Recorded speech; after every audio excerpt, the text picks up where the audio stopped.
I often think how I am just like my daddy.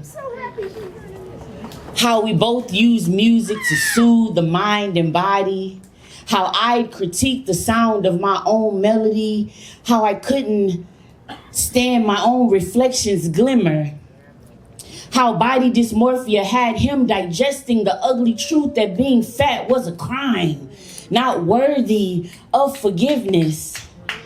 My daddy would sing the blues, not knowing his life would become the specimen of it. How the not so starving artist could croon his way into healing, co-conspire with stages providing medicinal melodies to too many bodies who only loved him if his sorrows were small enough to be swallowed. My daddy, be a fat boy, be a big nigga, tried showing up for himself, listening to his own voice tell him he needed surgery apparently.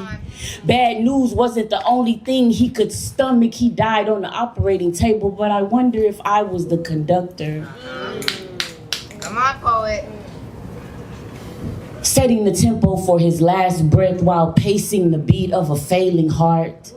Shaping the sound of the flesh to become ensemble baton, turned scalpel, the incision from his chest cavity through his abdomen. Have you ever seen a hemorrhaging cello? Come on. As his breath crescendoed, I could hear the acoustics from the harmony in his lungs scraping against the breath canal, stringing and plucking his rib shell, sounding like the tuning of a hollow-bodied guitar, plush folds of accordion skin, thumbprints on the metal rod's fingers, holding his bones together, testing the limits of his dexterity.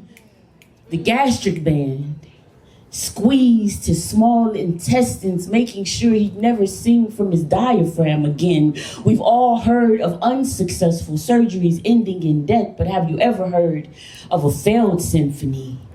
Staccato and arpeggio refusing to create an octave together. Andante obsessed with misery. Prometheus picked heartstrings give sound to suffering. Orchestra of angels summoned as the flute's flatline. Sounds like the heavenly host stayed tucked away while the angels did the dirty work.